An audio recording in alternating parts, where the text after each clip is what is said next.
Vamos trabalhar o sistema reprodutor masculino. Então, o que significa esse sistema? Um conjunto de órgãos que está relacionado a estruturas que vão trabalhar na produção de gametas masculinos, no caso os espermatozoides, e também esse sistema ele é responsável pela produção dos hormônios sexuais masculinos, principalmente a testosterona. No caso, essa imagem vai mostrar a disposição das estruturas que fazem parte desse sistema reprodutor, que inicia, na verdade, na bolsa escrotal, duas bolsas escrotais cada uma, abrigando um testículo e um epidídimo. Esse epidídimo ele tem continuidade no canal deferente. Esse canal ele passa pelas glândulas, a próstata, as vesículas seminais, que são duplas, continua na uretra. Essa uretra ela vai ser protegida pela estrutura peniana e na base da uretra nós vamos encontrar as glândulas denominadas glândulas bulbouretrais.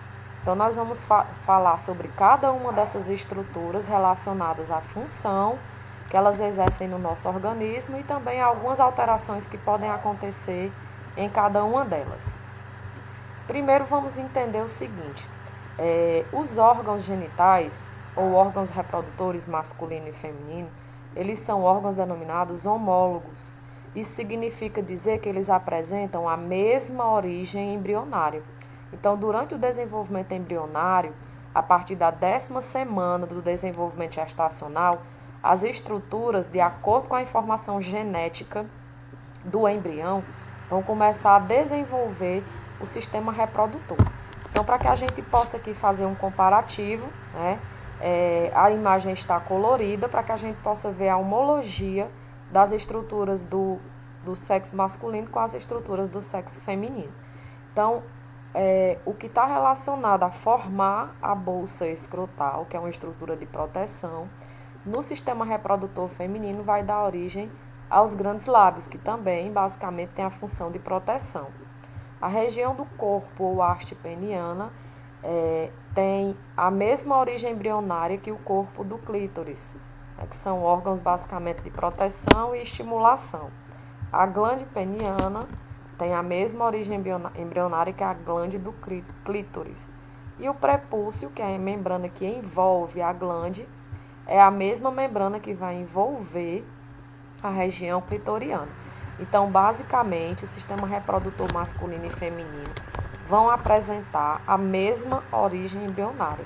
Por esse motivo, somente a partir entre o 3º, 4º, até o final do 4º mês de gestação é que é possível começar a ver o desenvolvimento dessas estruturas.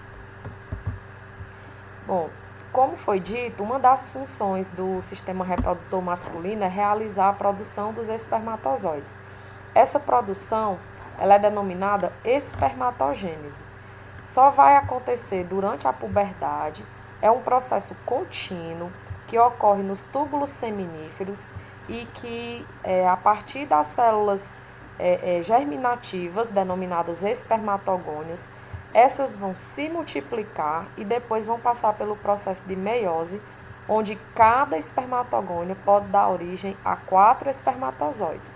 Esse processo ele se inicia a nível de testículo e o processo de diferenciação ou maturação dos espermatozoides vai acontecer no epidídimo. Então, é um processo contínuo, não existe intervalo desde a mitose inicial até o processo de maturação e que só vai ocorrer a partir da puberdade, sofrendo a interferência dos hormônios sexuais masculinos. Essa produção não tem um tempo pré-determinado para acontecer, então, no caso dos homens, não teria um processo que seja similar à menopausa no organismo feminino. Bom, o espermatozoide é uma célula que tem, em média, 50 vezes o tamanho menor do que o tamanho do óvulo, que é o gameta feminino, e ele apresenta mobilidade. Então, o espermatozoide ele vai apresentar um núcleo que contém a informação genética, no caso cromossomo X ou Y, que exatamente isso vai determinar o sexo do embrião. uma cabeça onde vai ser liberada enzimas que vão favorecer o processo da fecundação. Essa cabeça é denominada acrossoma. Uma região citoplasmática rica principalmente em corpúsculos de News, que seria a mesma coisa de retículo endoplasmático para a síntese proteica, e uma região de peça intermediária, onde os espermatozoides eles vão apresentar uma grande quantidade de mitocôndria. Essas mitocôndrias elas produzirão energia suficiente para que a cauda ela consiga realizar o deslocamento do espermatozoide durante o seu percurso desde a liberação a partir do epidídimo até o deslocamento no sistema reprodutor feminino com a finalidade de fecundação. Com relação à embriogênese também, é importante considerarmos o desenvolvimento dos testículos. Eles começam a se desenvolver na cavidade peritoneal até a metade do terceiro mês gestacional e durante esse desenvolvimento o testículo ele vai percorrendo toda essa cavidade para migrar em direção à bolsa escrotal. Então, por regra geral, o testículo se forma na cavidade peritoneal e até o nascimento vai sofrer um deslocamento em direção à bolsa escrotal. Por que necessariamente fazer essa migração? É porque para que os testículos possam ser eficientes na produção dos espermatozoides, a temperatura interna deve ser até 3 graus abaixo da temperatura corpórea. A nossa temperatura interna da espécie humana não favoreceria nos homens a produção dos espermatozoides. E essa temperatura ela tem que se manter constante. Então, o testículo ele pode migrar para a cavidade peritoneal e se deslocar em direção ao testículo para uma manutenção de temperatura de acordo com a temperatura externa. Existe um músculo denominado músculo cremaster que vai realizar essa regulação de movimentação do testículo em prol de manutenção da temperatura. Os testículos são bolsas duplas, um testículo direito e um esquerdo, armazenado na estrutura da bolsa escrotal, duplos, ovais, e são exatamente as estruturas que nós denominamos gônadas sexuais. O funcionamento das gônadas vai sofrer interferência dos hormônios hipofisários, o hormônio luteinizante, que vai estimular a produção dos hormônios sexuais, e o hormônio folículo estimulante, que vai estimular nas gônadas a produção dos gametas.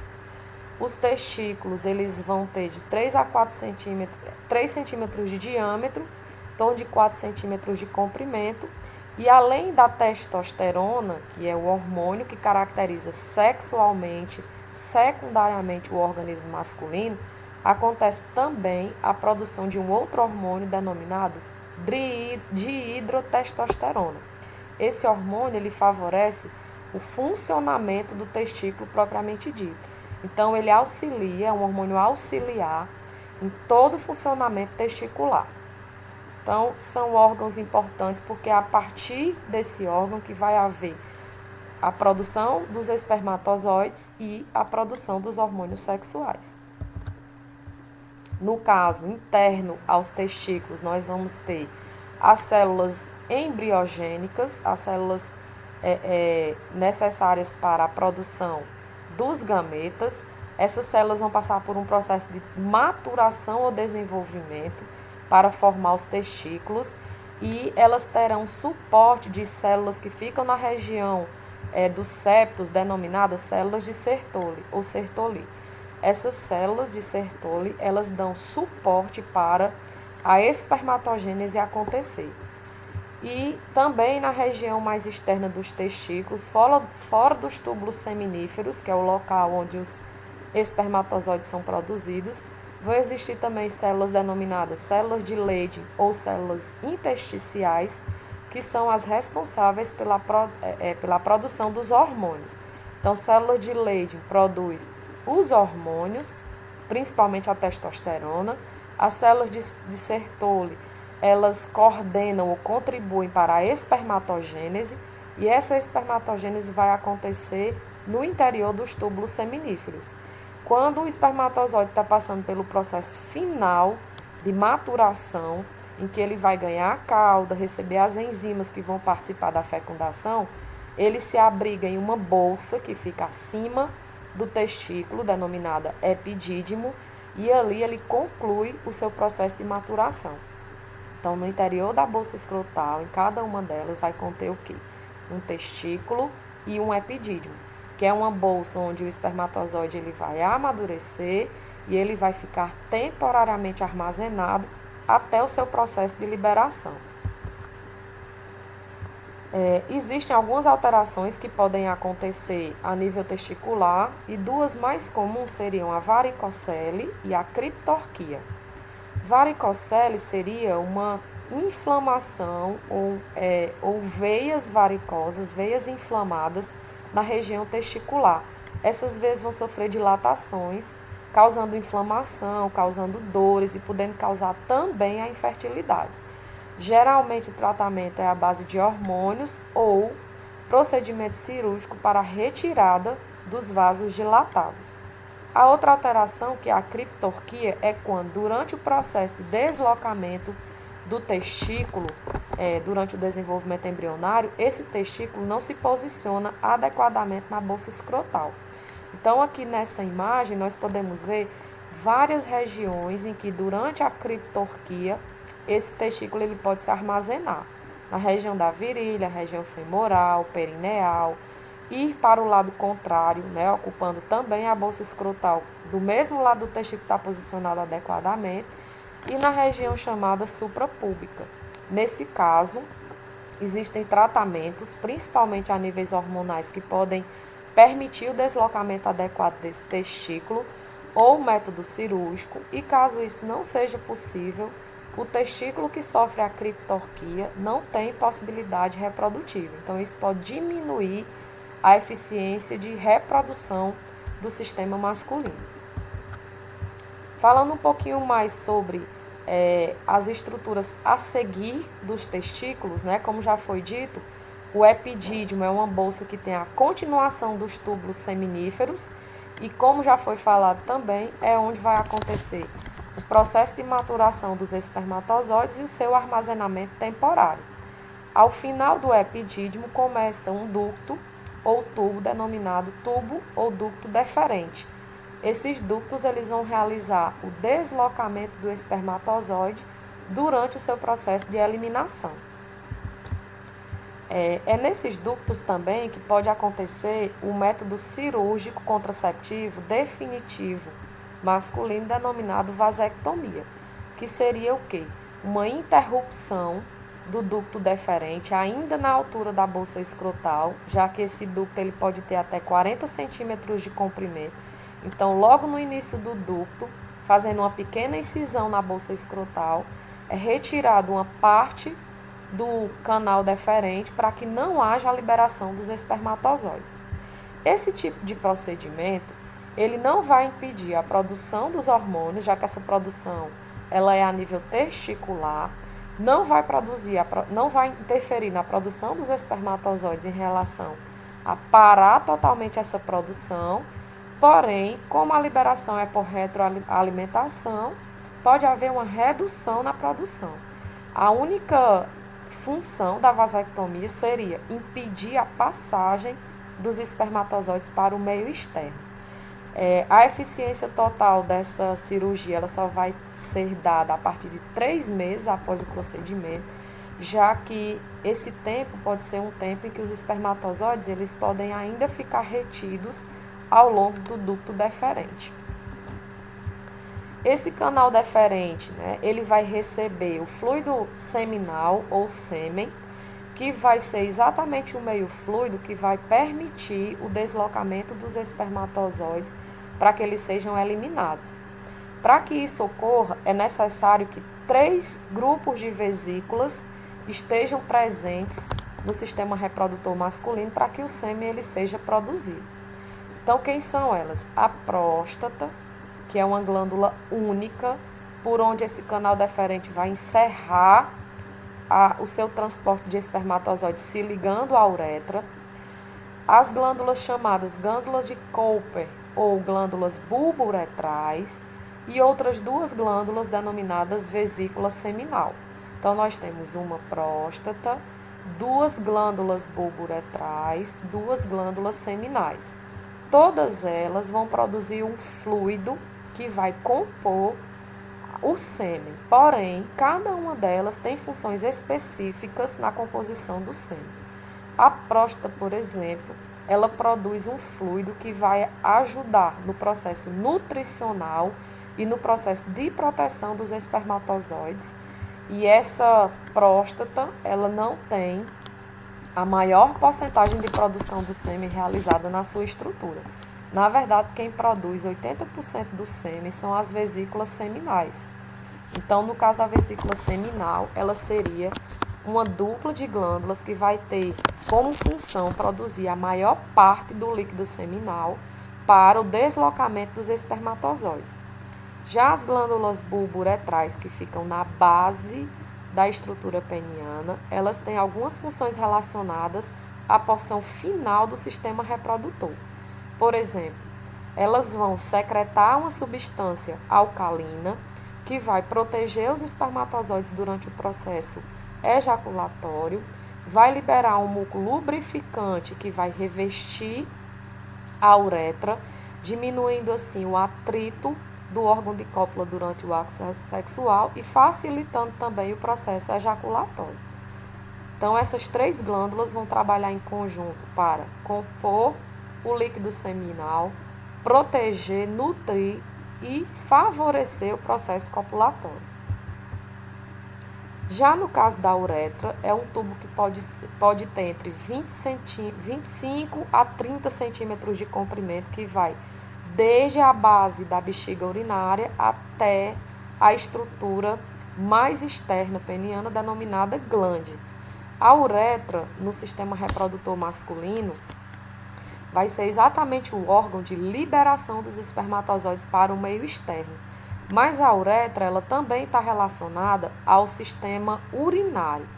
Então, ela tem uma função de liberar a urina para o meio externo, a urina que fica armazenada na bexiga urinária, e também de liberar os espermatozoides durante o processo ejaculatório. Esses processos, eles não são simultâneos, eles não podem acontecer ao mesmo tempo. Então, existe um fator de sistema nervoso que vai controlar o funcionamento do sistema urinário e do sistema reprodutor. A uretra ela é dividida em três partes. A parte prostática, que é exatamente a que vai receber o fluido prostático, que tem relação direta com a bexiga urinária. A parte membranácea, que está bem próxima das glândulas bulboretrais. E a região esponjosa, que é a estrutura que é protegida pela estrutura peniana. A uretra ela tem em torno de 3 centímetros de diâmetro. E, por fim, a estrutura peniana, que tem, na verdade, uma base externa denominada glande. A glande ela teria função sensorial do sistema reprodutor masculino e é recoberta por uma camada de tecido denominada prepúcio, que é a camada de tecido protetor. Ela apresenta o corpo esponjoso, que é exatamente um cilindro bastante vascularizado de tecido que vai irrigar a estrutura peniana, permitindo o seu movimento de ereção, e o corpo cavernoso, que também é um conjunto de tecidos muito vascularizados que vão formar a estrutura peniana e que vão proteger o canal uretral.